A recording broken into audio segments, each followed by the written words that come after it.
Well, tonight, state emergency crews are heading back from southeast Kansas as local officials handle recovery efforts in Baxter Springs.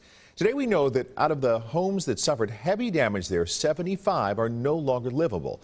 Kansas is waiving fees for people to replace documents like car titles, driver's licenses, and other official papers. The state's attorney general's office also says it has people in place to try to protect storm victims from becoming fraud victims.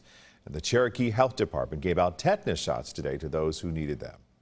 Faith-based groups like the Red Cross, the United Way, and other groups and the list goes on and on. Volunteers there who have made their way to help those in Baxter Springs. Johnny Thompson spent a second day in Baxter Springs. And Johnny, I know you met with some of them today. What are they doing to try to be better organized?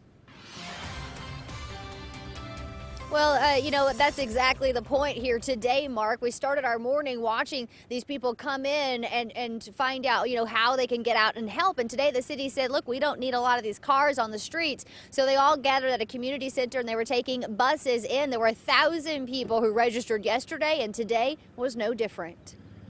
Volunteer or contractor? The day started early for Jen Smith. You went out by 1728 Park. A volunteer from Baxter Springs, coordinating volunteers herself. They start at the old tire shop on Military Road, get a badge, and head out in vans to certain addresses. We've got 9, 10-year-old kids out with their parents, and everyone's really pitching it, and so it's been a great response. But we can always use more help.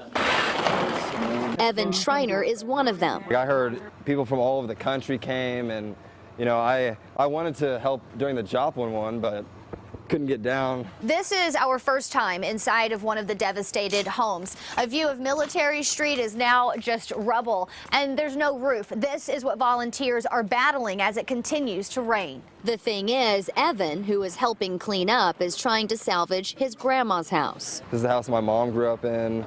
My grandpa built this practically with his bare hands. We're homeless now. Okay, one consolation to her, the volunteers, like her grandson, who have come to help. We had so much friends and so many people love me. I didn't know that. If you would like to help volunteer, you're asked to report to 2402 Military Street. Live in Baxter Springs, Johnny Thompson, 41 Action News. So many loving people stepping forward. That's so nice to see. Thanks, Johnny. Volunteers from the Kansas City area are also in Baxter Springs. Heart to Heart arrived late this afternoon. They delivered some much-needed items like hygiene kits, blankets, bottled water, chairs, tables. They don't know exactly how long they'll be down there, but it could be for several days. Red Cross is also helping, and you can donate. It's easy by going to the Red Cross website or by calling 1-800-RED-CROSS or simply texting the words Red Cross to 90999. That will allow you to donate $10 instantly.